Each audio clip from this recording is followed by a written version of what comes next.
नाशिक महापालिकेतील थकबाकी वाढल्यानं मनपा प्रशासन ऍक्शन मोडवरती। महापालिकेवरील थकबाकीचा डोंगर 700 कोटींच्या पुढे गेला। महापालिकेकडून 1200 थकबाकीदारांची यादी तयार। शहरामध्ये 6,12,000 मिळकतधारक। जालना महानगरपालिकेकडून थकीत करदारांना दणका। 400 मालमत्ता धारकांना जप्तीपूर्वी काढल्यात नोटिसा। महापालिका प्रशासनाकडून 90 जणांना नोटीस देऊनही कर न भरल्यास मालमत्ता जप्त केली जाणार। कसारा परिसरातील उंबरावणे अपार्टमेंट परिसरातील शेकडो दारूभट्ट्यांवर कारवाई करा, हरेश हरड यांची मागणी। तर वनविभागाच्या राखीव वनक्षेत्रामध्ये दारूभट्ट्या, मात्र वनविभाग शांत का? हरेश हरड यांचा सवाल। पुण्यातील प्रभाग क्रमांक 1 मध्ये पाण्यासाठी नागरिकांचा हंडा मोर्चा। सोमवारी आळंदी रोडवरती रास्ता रोकोचाही इशारा। उल्हासनगरमध्ये गेल्या 5 दिवसांपासून पाणी नसल्यानं नागरिकांचे मोठे हाल। कॅम्प क्रमांक 5 मधील रहिवाशांची अर्धनग्न होऊन बाईकवरून पाणी पुरवठा कार्यालयामध्ये धडक। अधिकाऱ्यांना जाब विचारतानाचा व्हिडिओ सोशल मीडियावर व्हायरल। साताराच्या कराडमध्ये शेतकऱ्यांना मोठा दिलासा। धनगरवाडी या ठिकाणी टप्पा 2चं पाणी शेतामध्ये पोहोचलं। ग्रामस्थांनी आमदार मनोज घोरपडे यांचे आभारही मानलेत। वाशिम जिल्ह्यामध्ये 15 दिवसात सिंचन विहिरींचे प्रस्ताव मागवले जाणार। प्रस्ताव प्रक्रिया सुरू झाल्यानं शेतकऱ्यांना मोठा दिलासा मिळणार। गोंदियामध्ये धानाला पर्याय म्हणून मका लागवडीवर भर। शासनाकडे 35 कोटींचा आराखडा सादर। नाशिकमध्ये कांद्याच्या पट्ट्यात राजमाची शेती। येवला तालुक्यामध्ये शेतकऱ्याचा प्रयोग यशस्वी। अवघ्या 11,000 रुपयामध्ये 1.5 लाख रुपयांचं उत्पन्न हाती येणार। वाशिममध्ये तुरीच्या दरात गेल्या काही दिवसांपासून सातत्यानं वाढ, चांगला दर मिळत असल्यानं शेतकऱ्यांकडून समाधान व्यक्त। तुरीला 7,700 ते 8,600 रुपयांचा दर। भुसावळ आणि मुक्ताईनगर कृषी उत्पन्न बाजार समिती तर मक्याची आवक वाढली। समाधानकारक भाव मिळत असल्यानं शेतकऱ्यांमध्ये समाधानाचं वातावरण। परळीच्या बाजारामध्ये सोयाबीनच्या दरामध्ये मोठी वाढ। 5,075 रुपयांची दरवाढ। तर चांगला भाव मिळत असल्यानं विक्रीसाठी बाजारामध्ये आवक वाढली। नागपूरमध्ये प्रशासनाच्या विरोधात कळमना कृषी उत्पन्न बाजार समितीमधील भाजी बाजार बेमुदत बंद। प्रशासन आणि व्यापाऱ्यांमध्ये संघर्ष टोकाला। पणन संचालकांच्या अटी आणि शर्तीचं उल्लंघन करून गाळेवाटप केल्याचाही आरोप। गोंदियामध्ये शेतकऱ्यांच्या मागणीसाठी प्रहारचं शोले स्टाईल आंदोलनाचा इशारा। धानाचे चुकारे आणि मागच्या हंगामातील बोनस तात्काळ अदा करण्याचीही मागणी। कुंभमेळ्याच्या पार्श्वभूमीवरती नाशिकमधील गोदाकाठ रामकुंड परिसरामध्ये विविध विकास कामांना सुरुवात। रामकुंड परिसरातील अतिक्रमण काढलं। कुंभमेळ्याची प्रशासनाकडून जोरदार तयारी सुरू। नंदुरबारमध्ये लाडकी बहीण योजनेसाठी 710 पुरुषांचे अर्ज। महिला बालकल्याण विभागाकडून तातडीने अर्ज पात्र करण्यात आले। तर 710 अर्जदारांवरती कोणती कारवाई होणार याकडे सर्वांचं लक्ष। नंदुरबारच्या सातपुड्यातील विकास कामांमधील भ्रष्टाचाराला लगाम लागणार। प्रत्येक कामासाठी युनिट आयडी बंधनकारक असेल। निकृष्ट दर्जा आणि गैरप्रकार रोखण्यासाठी प्रशासनाचा निर्णय।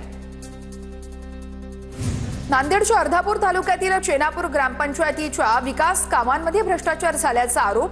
भ्रष्टाचाराची चौकशी करावी आणि कारवाई करावी या मागणीसाठी ग्रामपंचायत कार्यालयावरती ग्रामस्थांचा मोर्चा। परळी महाशिवरात्री निमित्त वैद्यनाथ यात्रा महोत्सवाच्या नियोजनाची आढावा बैठक संपन्न। 15 फेब्रुवारीपासून यात्रेला सुरुवात होणार। पुण्याच्या खानापूर गावात 350 वर्षाची परंपरा असलेली बगाड यात्रा मोठ्या उत्साहात संपन्न। ग्रामदैवत काळभैरवनाथाच्या यात्रोत्सवानिमित्त या ठिकाणी बगाड आणि छबिना कार्यक्रमांचंही आयोजन। ग्रामस्थांची मोठ्या संख्येने उपस्थिती। गडचिरोली जिल्ह्यामध्ये कोया कृषी कुंभ महोत्सवाला सुरुवात। गडचिरोली जिल्ह्याचे सहाय्यक पालकमंत्र्यांकडून कार्यक्रमाचं उद्घाटन। यावेळेस शेतकऱ्यांना अनुदान, धनादेश आणि ट्रॅक्टर्सचंही वाटप। पुण्यामध्ये शिक्षण संचालक कार्यालयासमोर छात्र भारतीचं आंदोलन। महाविद्यालयातील अनुदानानुसार विद्यार्थ्यांना फी परत देण्याची मागणी। तात्काळ आदेशाचं आश्वासन।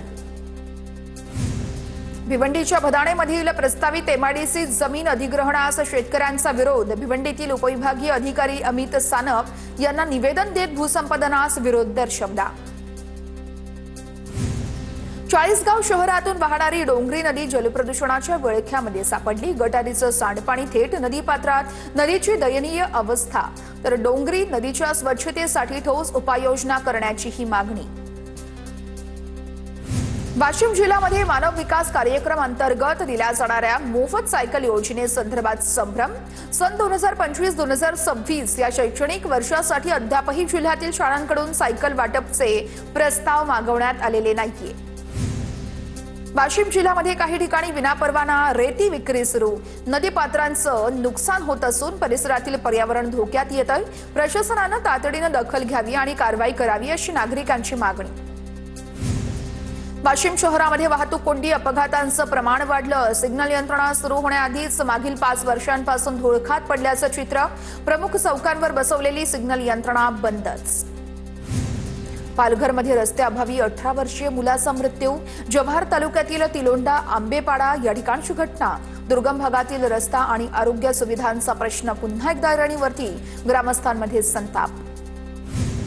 नाशिकमध्ये कुंभमेळ्यात श्रमदान करणाऱ्या विद्यार्थ्याला गुणदान। सावित्रीबाई फुले पुणे विद्यापीठाचा निर्णय। प्रशासनाला मदत करणाऱ्या विद्यार्थ्याला 2 श्रेयांक दिले जाणार। कोल्हापूरच्या हातकणंगलेमध्ये वेश्या व्यवसाय प्रकरणी लॉजवर छापा। दोघांविरोधात गुन्हा दाखल। कारवाई दरम्यान 72,000 रुपये किमतीचा मुद्देमालही जप्त। हत्यासोबत आलेल्याच व्यक्तीकडूनच दवणीवाडा पोलिसांची माहिती समोर। नाशिक मुंबई महामार्गावरती नवीन कसारा घाटात बसचा भीषण अपघात। बस चालकाचा ताबा सुटल्यानं बसची कारला अपघातामध्ये 5 ते 6 जण किरकोळरित्या जखमी। जखमींवरती रुग्णालयात उपचार सुरू। जळगावच्या रावेरजवळ 2 दुचाकींची समोरासमोर धडक। अपघातामध्ये 2 तरुणांचा मृत्यू। घटनेमुळे परिसरातून हळहळ व्यक्त। बीडच्या केसापुरी कॅम्प परिसरात मच्छी मार्केटमध्ये ट्रॅक्टर घुसला। सुदैवानं जीवितहानी नाही।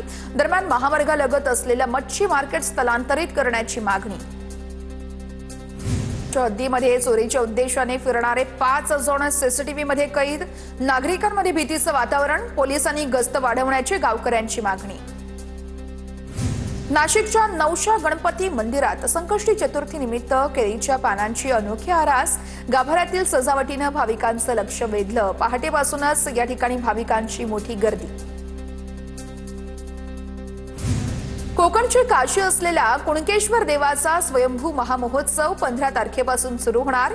भाविकांच्या सोयीसाठी देवस्थान ट्रस्टकडून विशेष नियोजन। नागपूर डॉक्टर बाबासाहेब आंबेडकर आंतरराष्ट्रीय विमानतळावरती खासगी विमानं, हेलिकॉप्टरचीही वर्दळ वाढली।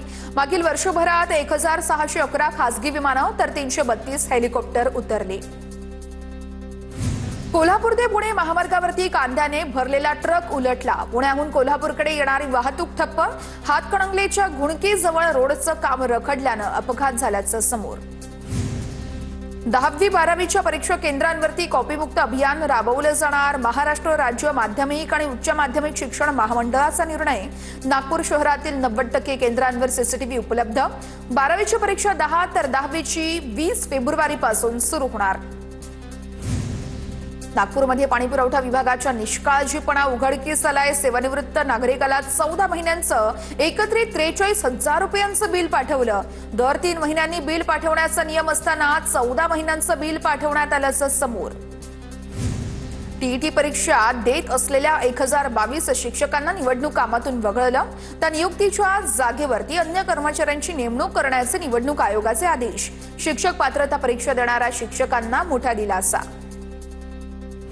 पुण्यातील दीनानाथ मंगेशकर रुग्णालयाला दिलासा। गर्भवती तनिषा भिसे मृत्यू प्रकरणामध्ये रुग्णालयाच्या विश्वस्तांवर फौजदारी कारवाईला मुंबई उच्च न्यायालयाकडून तात्पुरती स्थगिती। पुढील सुनावणी ही 6 मार्चला केली जाणार।